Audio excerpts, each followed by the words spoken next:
रामकृष्ण हरी. स्वागत आहे आपलं प्रतीक्षाच रेसिपीमध्ये. आता बघा, पितृ पंधरवडा सुरू आहे. आपल्या सगळीकडेच महाळ सुरू आहे, त्यामुळे नैवेद्यासाठी लागणारी ही आपली जी पाटवडी आहे. काही ठिकाणी याला पाटवडी म्हणतात, काहीकडे याला थापून वडी असं देखील म्हटलं जातं. परंतु आपला जो नैवेद्य असतो त्यामध्ये ही वडीचंही तितकंच महत्त्व असतं. त्यामुळे सर्वजण ही वडी करतातच आणि प्रत्येक जणाला ही वडी जमेलच असं नाही आहे, कारण ही थोडीशी अवघड असते. आणि तर ही मी वडी बघा अतिशय सोप्या पद्धतीनं आणि अतिशय सुटसुटीत अशी माहिती दिलेली आहे, ती नक्की बघा. इथे बघा, मी वडी तयार करण्यासाठी हिरवी मिरची आणि लसूण, जराशी कोथिंबीर मिक्सरच्या भांड्यामध्ये टाकून ती व्यवस्थित असं बारीक करून घेत आहे. व्यवस्थित असं बारीक करून घेतल्यानंतर बघा, इथं शक्य असेल तेवढं हे बारीक करून घेतलेलं आहे. आणि एका कढईमध्ये मी आपण नॉर्मल वडी करतो ना, त्यापेक्षा मी जरासं जास्त तेल इथं वापरणार आहे. ते तेल व्यवस्थित गरम झाल्यानंतर मी जिरे आणि मोहरी हे टाकून घेतलेलं आहे. बघा, हे व्यवस्थित असं तडतडून द्यायचं आहे. जेवढं तुम्ही जिरे आणि मोहरीची फोडणी व्यवस्थित द्याल, तेवढी त्या वडीची टेस्ट खूप छान आणि ती खमंग देखील लागते. आपली जिरे मोहरी व्यवस्थित अशी फोडणी बसल्यानंतर त्यामध्येच मी कढीपत्ता देखील टाकलेला आहे. बघा, कढीपत्ता देखील आपण व्यवस्थित असा भाजून घ्यायचा आहे, जेणेकरून त्याचा जो वास आहे त्या तेलामध्ये गेला पाहिजे. ते व्यवस्थित भाजल्यानंतर त्यामध्येच मी आपण जे लसूण आणि हिरवी मिरची बारीक करून घेतली होती ते देखील टाकलेलं आहे. आणि वरून त्याला कलर येण्यासाठी आणि थोडीशी टेस्ट देखील येण्यासाठी हळद टाकलेली आहे. ते व्यवस्थित बघा असं भाजून घेतलेलं आहे. आणि त्यानंतर त्या तेलामध्येच मी हे जे आपण वडी करण्यासाठी बेसन पीठ टाकणार आहोत ते टाकलेलं आहे. बघा, हे बेसन आता आपण या तेलामध्ये व्यवस्थित असं भाजून घ्यायचं आहे. तेलामध्ये टाकल्यामुळे ना याच्या घाटी होण्याचे चान्सेस फार कमी असतात, कारण तेलामध्ये आपण व्यवस्थित असं भाजून घेणार आहोत. बघा, अशा प्रकारे व्यवस्थित असं मी हे बेसन भाजून घेत आहे. हे बेसन तुम्ही या तेलामध्ये जर भाजून घेतलं तर ते बघा व्यवस्थित असं शिजलं देखील जातं आणि त्याची चव देखील खूप छान लागते. बघा, असं मी दाबून व्यवस्थित असं हे बेसन भाजून घेत आहे.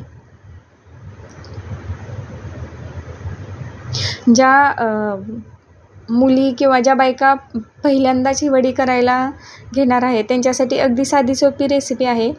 कारण या पिठाचं महत्त्वाचं कारण वडी चुकण्याचं महत्त्वाचं कारण म्हणजे पीठ व्यवस्थित नाही शिजलं तर ती वडी तुटली जाते, वडी अखंड अशी येत नाही आहे. परंतु तुम्ही जर हे बेसन व्यवस्थित असं या तेलामध्येच भाजून घेतलं तर ते पीठ व्यवस्थित शिजलं जातं, किंवा थोडंफार ते कमी जास्त नाही शिजलं तरीही आपण व्यवस्थित हे बेसन तेलामध्ये भाजल्यामुळे ते वडी तुटली जात नाही आहे. बघा, बेसन हे व्यवस्थित मी भाजून घेतलेलं होतं. त्यानंतर मी पाणी उकळून घेतलं होतं, गरम नाही आहे, हे पाणी आपण उकळून घ्यायचं आहे. आणि 1 वाटी पिठासाठी मी 1च वाटी पाणी देखील टाकलेलं आहे. बघा, हे टाकल्यानंतर बघा कुठेही पिठाची गाठ झालेली नाही. आपण गरम पाणी उकळलेलं पाणी टाकलेलं आहे तरीही पिठाची इथे कुठेही गाठ झालेली नाही, कारण आपण तेलामध्ये व्यवस्थित असं भाजून घेतलेलं आहे.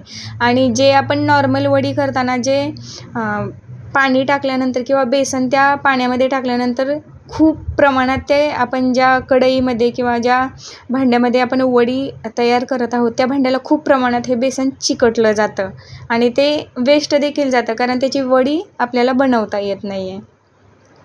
बघा, इथे आपल्याला म्हणजे कुठेही जे वडीचं पीठ आहे ते कुठेही आपल्याला कढईला चिटकलेलं दिसत नाही आहे. हे आपल्याला जे पळीला लागलेलं आहे बेसन ते देखील आपण काढून घ्यायचं आहे. बघा, आता ते सर्व झाल्यानंतर मी जरासं चवीनुसार मीठ टाकलेलं आहे. आता ते देखील आपण व्यवस्थित असं हलवून घेऊया. आणि 2 ते 2.5 मिनिटाची मी एक वाफ देखील काढून घेतलेली आहे. बघा, एकच घट्ट असा गोळा तयार झालेला आहे आणि त्याचा सुगंध देखील खूप छान येतोय. आता एका ताटाला मी व्यवस्थित असं तेल लावून घेते, जेणेकरून आपली वडी ही चिटकली जाणार नाही आहे. आणि आपण हे बेसन तेलामध्ये भाजलेलं असल्यामुळे शक्यतो ती ताटाला चिटकली जातच नाही आहे. बघा, हे आपलं जे वडीचं तयार झालेलं जे सारण होतं, पीठ होतं, ते आता या ताटामध्ये काढून घेते.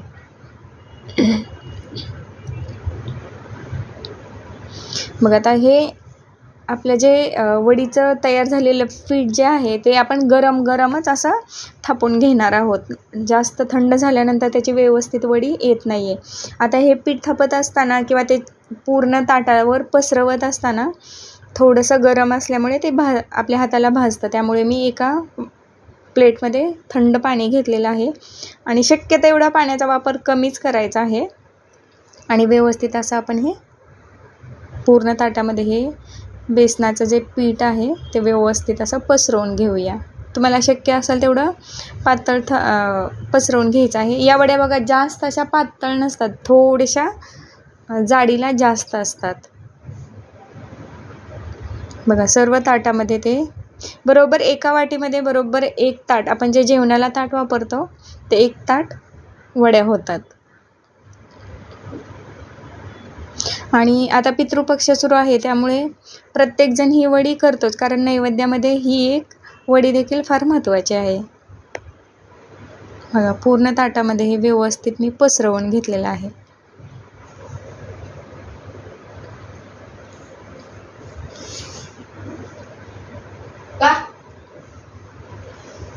व्यवस्थित असं पसरवून घेतलेलं आहे. बघा, दिसायला देखील खूप छान दिसते.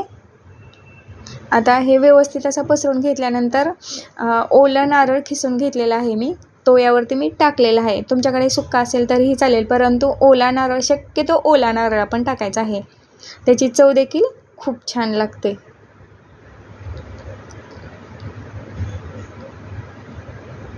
आणि जराशी कोथिंबीर.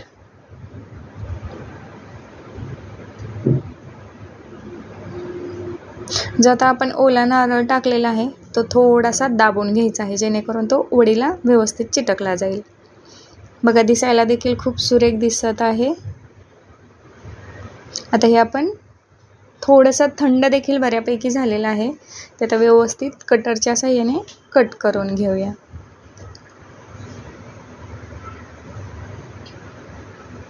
तुम्हाला जेवढ्या लहान मोठ्या किंवा ज्या आकाराच्या वड्या करायच्या आहेत त्याप्रमाणे तुम्ही हे कट करून घ्यायचं आहे.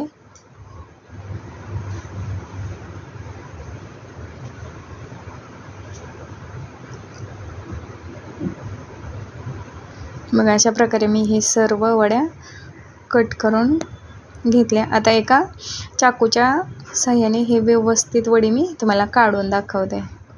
बघा, ही पटकन वडी निघालेली आहे, बिलकुलही खाली ताटाला चिटकलेली नाही आहे. बघा, दिसायला देखील अतिशय सुरेख अशी दिसत आहे. बघा, अजून एक काढून दाखवते. आणि ही वडी बघा तुटली देखील जात नाहीये.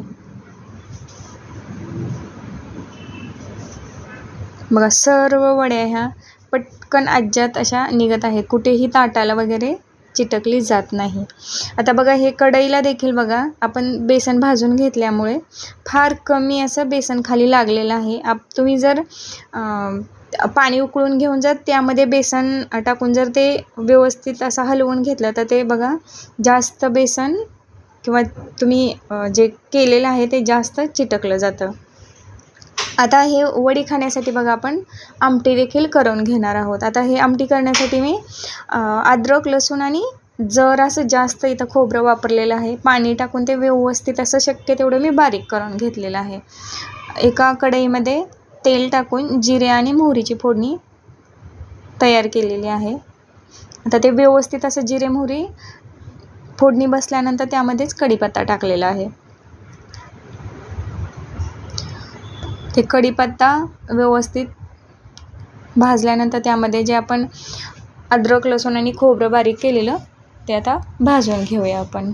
हे बघा, व्यवस्थित असं भाजल्यानंतर जो साठवणीचा मसाला असतो तो मी टाकून घेते. तुम्हाला जेवढं तिखट हवं आहे त्या प्रमाणात तुम्ही मसाला टाकायचा आहे. आणि हे आपली आहे बेडगी मिरची पावडर. ही बघा टाकल्यामुळे आपल्या आमटीला छान असा कलर येतो, म्हणजे तर्री खूप छान अशी दिसते. तर हे सर्व मसाले आपण व्यवस्थित भाजून घेणार आहोत. साईडला बघा एका पॅनमध्ये मी पाणी उकळण्यासाठी ठेवलं होतं, ते यामध्ये आपण घातलेलं आहे. मग आता ही आमटी जी आहे आपली 2 ते 3 मिनटासाठी व्यवस्थित अशी उकळून घ्यायची आहे. आणि 2-3 मिनटानंतर बघा मी ही व्यवस्थित उकळल्यानंतर एका पातेल्यामध्ये काढून घेतली. बघा याचा देखील सुगंध खूप छान येतोय आणि ही पाटवडी आणि रस्सा चवीला खूप छान लागतो. इथे बघा आपली जो रस्सा होता तो देखील तयार झालेला आहे. आता एका प्लेटमध्ये हे मी काढून घेते.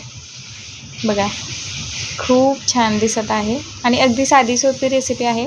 चॅनलवर जर नवीन असाल तर नक्की लाईक, शेअर आणि सबस्क्राईब करा आणि कमेंट देखील नक्की करा. आपल्या बघा अशाच रेसिपी रोज 3 वाजता मी अपलोड करत आहे, तर नक्की बघा. धन्यवाद.